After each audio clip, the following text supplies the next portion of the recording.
Арбаңыздар туугандар, Манас илимин улантабыз. Бүгүн Манаста Айкожо деген персонаж бар. Ошол Айкожо деген персонаж менен жөнүндө айтып берейин. Манас кезигип, жолугуп иштешкен жерлеринде. Айкожо бул мен жалпылап айтсам, бул ислам. Айкожону ислам атынан айтылат. Окуялары азыр кийинчерээк окуп берем. Пайгамбардын өзүнүн атынан Айкожо болуп берилет. Ошол эле учурда пайгамбар бир сахабасына тапшырма берип, ошол тапшырманы аткарган киши дагы Айкожо болуп берилет да. Анан Манас ошо Алтайда ууга чыгып жүргөн жеринен мындай жалгыз башкалардан бөлүнүп жалгыз кетип, анан кийин барып караса бир адамдар азан чакырып аткан болот, намаз окуп аткан болот. Ошонун баарын карап отуруп анан кийин барып таанышат да. Мындайча айтканда, бул алдын ала айтылган маалымат, кыргыздар ислам менен таанышат. Ошо анан кийин ошо сахаба, бул пайгамбардын сахабасы болот. Ошо киши баланы көрүп, бала жөнүндө мурунуккан болот. Баладан Манастан белгилерин көрүп, анан кийин сүйлөшүп турган жери. Окуп берейин силерге. 550 жыл болду.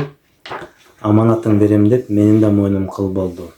Башы Бейжин кумулга, аягы Кырым урумга, шымал жагы кара кум, шашпагын балам карагын.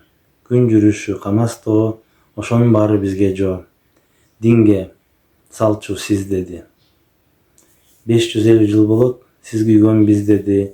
Мурунку батыл диниңден балам күдөр үз деди.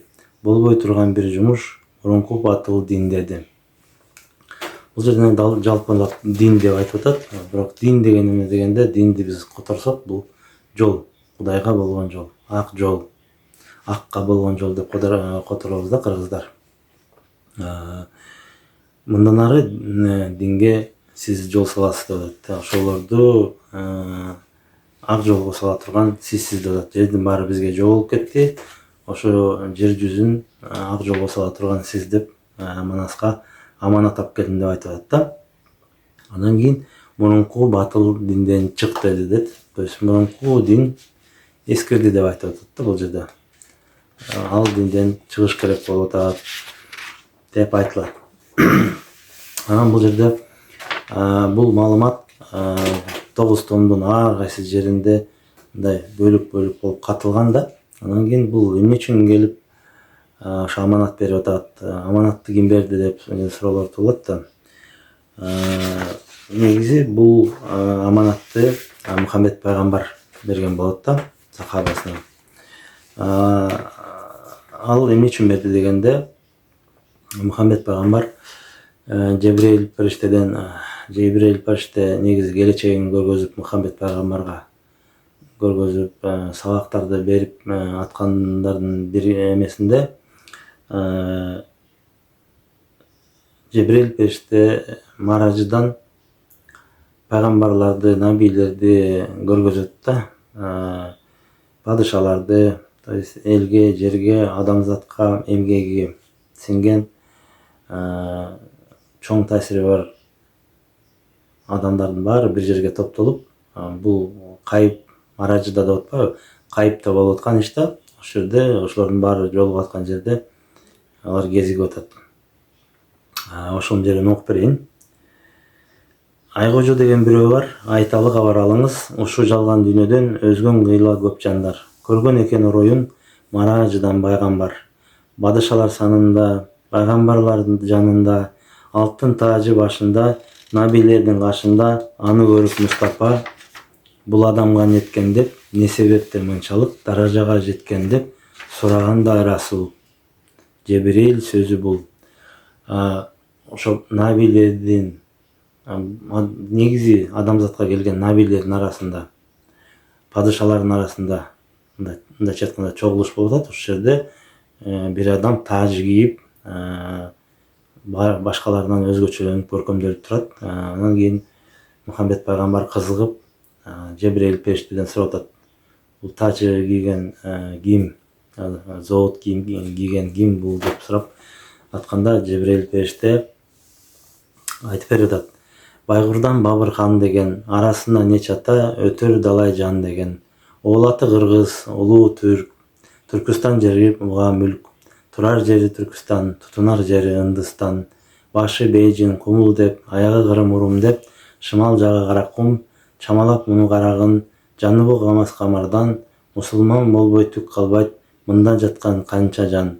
Ушунчанын башы деп, ойротту билген газы сот, Жебирейил айтып салыптыр. Ал сөзүнө кубанып, аны Азирети пайгамбар шол жерде колуна алыптыр. Жанакы сахаба айткандай, күн чыгыштан күн батышка чейин, түштүктөн түндүккө чейин ушунун баарынын башчысы Манас болот деп. Мындан ары дагы көп сүрөттөр бар. Манасты сүрөттөйт, жети атасынан баштап, кай жерде туулганын, эмне кылганын баарын аябай чоң эме сүрөттөмө. Ошол жерде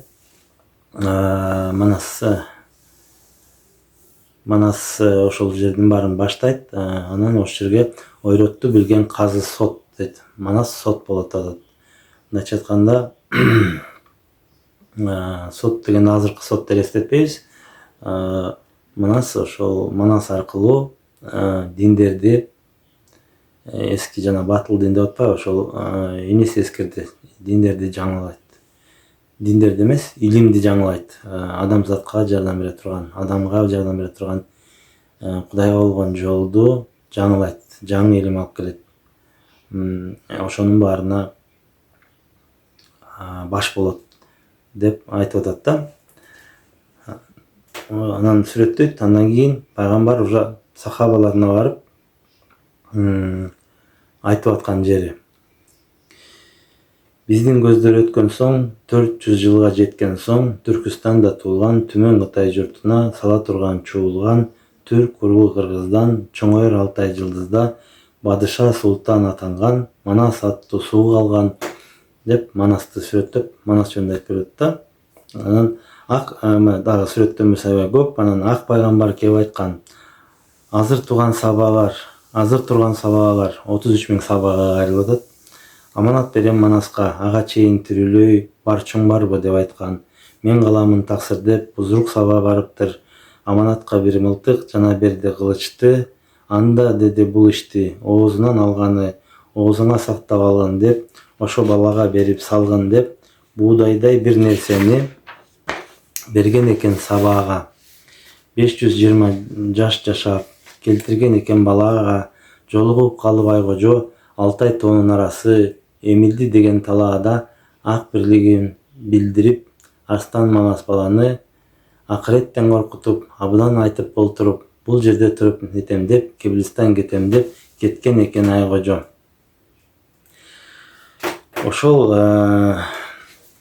келип Манаска аманатын өткөзүп берип атат. Мындай айтканда, бирок ошол жерде аманатын өткөзүп бергенде пайгамбардан ак келте менен ачал барсты берип атат да. Бул Манастын эле куралдары. Анан кийин бизде суроо туулат, Манас кайсы Манаска өткөзүп берип атат, эмне үчүн кайра Манаска өткөзүп берип атат, эгер бүгүнкү күндө бизде Манас кайда, Манас ким деген сөз болот да. Андан кийин Сагынбай Орозбаков ошонун вариантын азыр мен айтып атам. Бул киши 7 султандын бири деп атат. Манаска кайрылганда 7 султандын бирисиң деп. Бул 7-чи Манаска кайрылат. Эми келе турган Манаска. Саякбай Каралаев 6 шердин кенжеси деп, 6 шердин кенжесине кайрылып атат. Бул ошо кайра эле азыр келе турган Манаска өзүнүн кылычын, өзүнүн эмесин кайтарып берип атат да. Мындайча айтканда, бул биздин дүйнө тааным, биздин кыргыздын билими, наркы, кыргыздын теңир таанымы кайра күчүнө кирип, азыр адамзатты жаңылап баштайт да. Биз ошол жөнүндө айтылып атат. Андан кийин бияктан Мухаммед пайгамбар өзү өткөзүп берип атат. Бул жерде дагы эмеселер да айтылат. Ал жерде айтат, ошол Мухаммед пайгамбар келгенде дагы ошол 550 жылга аябай чоң адамзатта өсүү болгон да, чоң ачылыштар болгон. Ошо мусулман Курандагы илим аркылуу чоң ачылыштар болгон да. Ошол ачылыштардын аркасы менен адамзат кандайдыр бир чоң секирип жасап, жаңы мындайча айтканда тепкичке көтөрүлгөн. Андан кийин пайгамбар өзү айткан, андан кийин пайгамбар менен сабага кеткенден кийин Куранды ошол пайгамбар менен сабаны эч ким укпай калат. Куран бурмаланып кетет. 70 канчага бөлүнөт. Ошонусун кайсынысы өзөк экенин эч ким таппай калат. Ошон үчүн аны илимди жаңылай турган адам келет. Ошол адам Манас. Мен Куранда кандай экенин билбейм. Мен Куранды изилдеген киши эмесмин. Мен Манасты изилдеген эмесмин. Манаста мына ушундай айтылып атат да. Мындайча айтканда мусулмандарга Мухаммед пайгамбар кайрылып атат. Эми мына Манасты уккула. Манас сот болот. Мындан ары Манас эл баштайт. Манас жаңы илим алып келет. Ошо илимди жаңылайт депчи. Бул ошо адамзатка жалгыз эле мусулманчылык эмес, негизи адамзатка, христианствого деле, иудаизмге деле негизи эле ошол Кудайга болгон жолдордун баарын жаңылап өзөгүн таап берүү милдети кыргыздарга, бизге жүктөлгөн да. Муну дагы кийинки чыгарылышта кандай болуп эметилет, мен аны да айтып берем. Азыр айтайын дегеним, бул кайып дүйнөдө пайгамбарлардын арасында эч кандай талаш тартыш жок.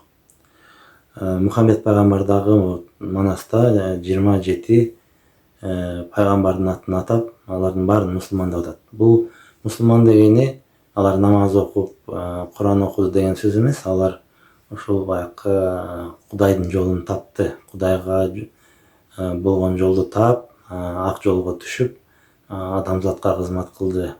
Алардын эмгеги айтып, даңктап, баалап көргөзүп атат да. То есть буларды четке каккан жок. Бирок адамдар ошол Куранды туура түшүнбөй, талаш тартыш кылып, анан менин диним туура, сенин диниң, башка диндердин баарын жокко чыгарып, алардын баарын туура эмес деп айткан молдолор, алымдар, имамдар, алар ошол Курандын өзөгүн түшүнбөгөн кишилер да.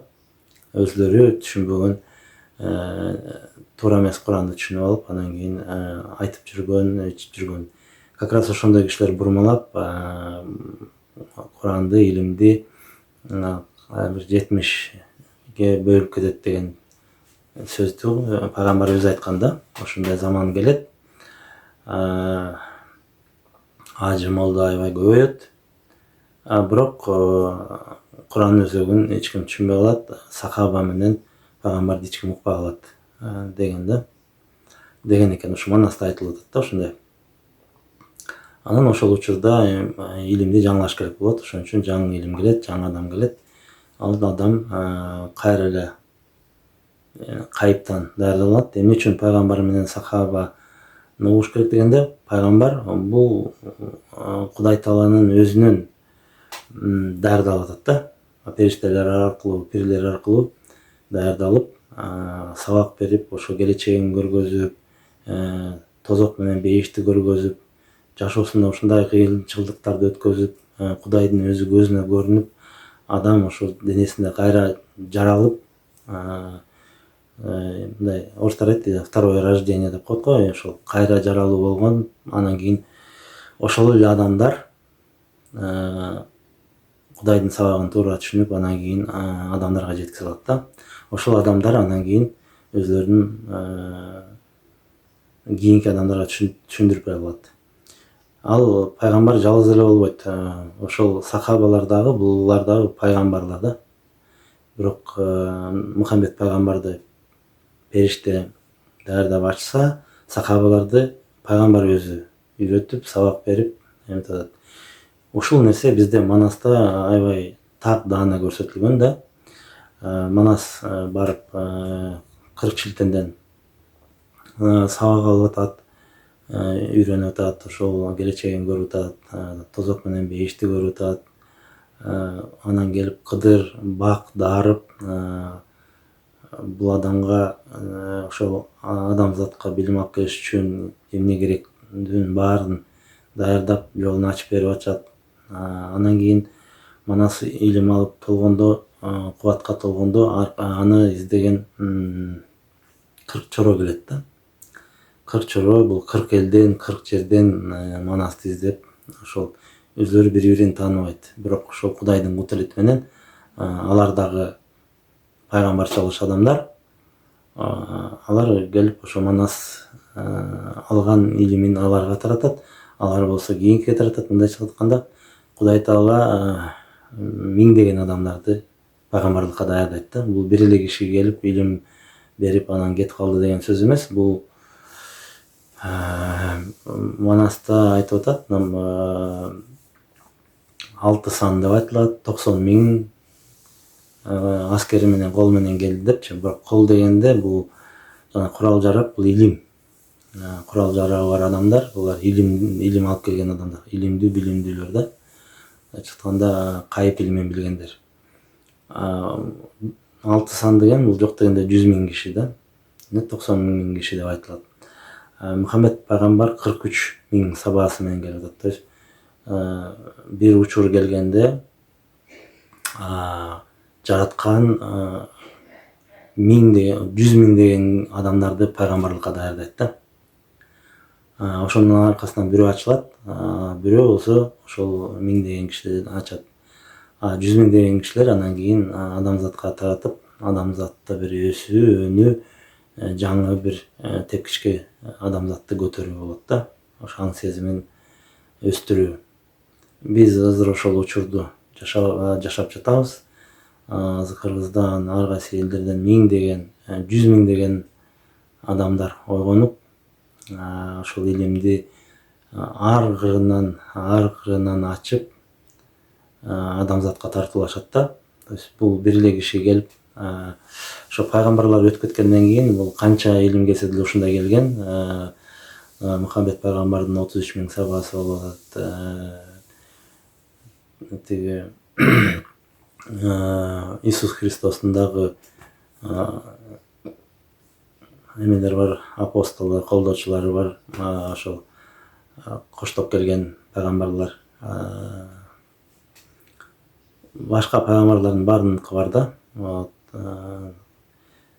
Эгер бар деп айтылып атат, эмеде ачып карасак, ошол бул бир эле адамды даярдабайт да. Бирок алар кеткенден кийин ошол бүт алтындын баарын бир пайгамбарга чаптап, анан кийин ошол идолоплаконство болуп, илим башка жакка бурулуп кетет. Аны кийинки видеодо айтып берейин. Азыр ошол пайгамбарлар жөнүндө эмени бүтүрөйүн. Биз ошол туура түшүнсөк, мына адамзатка бир Кудай болгондон кийин ушу пайгамбарлардын баарын ар кайсы элге бир эле Кудай даярдап түшүрөт. Жанакы Жебрейил периштени даярдап атпайбы? Бул Жебрейил периште бул бир жел деп атат. Бизде желдин пири бар.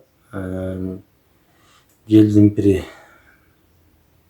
жел кайып, пир деп атат да. Бизде пир, периште аябай көп деңгээли бар. Кудайдын кызматкерлерин. Бул мусулманчылыкта деле бар экен, көрсөк. То есть бул бири-бирине кармашылыкка келбейт. Анан кийин теңир тааным дагы исламга карама каршы келбейт. Бул да теңир таанымда бир Кудайга ишенген, Кудайга болгон жол, илим, дүйнө тааным. Просто анын дагы ушундай тепкичтери бар. Биз ал тепкичтерди кыргыздар аябай жакшы билебиз. Ошол пир, периште, пери, арбак дегендер. Ошол жанакы Айкожодо айтып атпайбы? Мен 550 жыл жашадым. Бирок парча жан 100 жыл жашабайт. Материальный дене 100 жыл жашабайт. Мындайча айтканда ал арбак.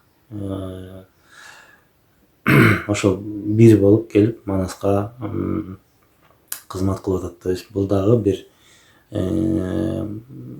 илимди, ошол илимин эгер периштелер, пирлер теңир таанымын берип атса, ошол эле илимди мусулман жагынан айкожо ачып берип толуктап атат да. Толуктап алыш туура эмес жагын оңдоп, туура жагын тегиздеп дегендей. Анан адамдарга ошол айкожо дагы ошол чоң азатка катышып, Манаска жардам кылып, адамдарды азаттыкка чыгарганга жардам берет да. Бүгүнкү күндө ошол эгерде ким ушул илимдердин баарын бири-бирине карама каршылык келтирип аткан болсо, ошол ал адамдын негизи эле ошо илимдерди адамдарга тартуулаганга укугу жок. Ал алдамчы, чагымчыл. Манаста элдер сүрөттөлөт, ошо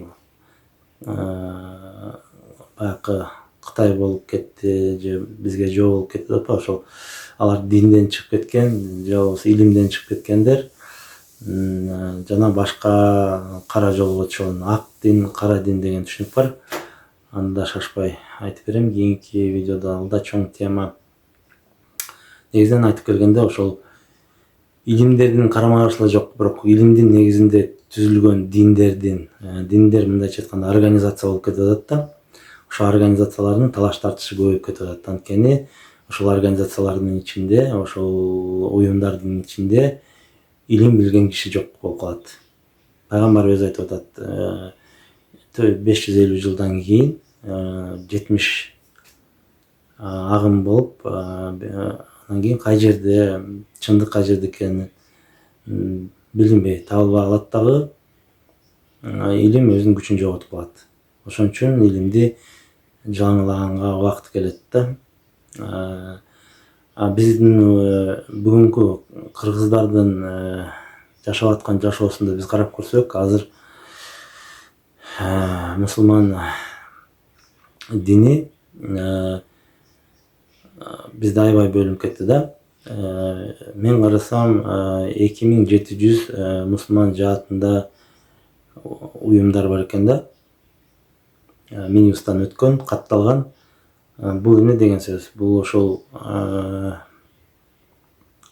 диний уюмду каттаарда, ал диний уюмдун негиздөөчүлөрү болот. Учредитель деп коет орусча. Ал негиздөөчүлөр болот. Алардын өзлөрүнүн уставы болот. Анан алар кайсы каражаттарга, кайсы Куранга таянып илим таратарын тастыктап туруп анан кийин өткөзөт. Булар бири-биринен айырмаланган үчүн ошо 2700 катталды да. Эгер булар айырмаланбаса, бул бир эле уюм болмок да.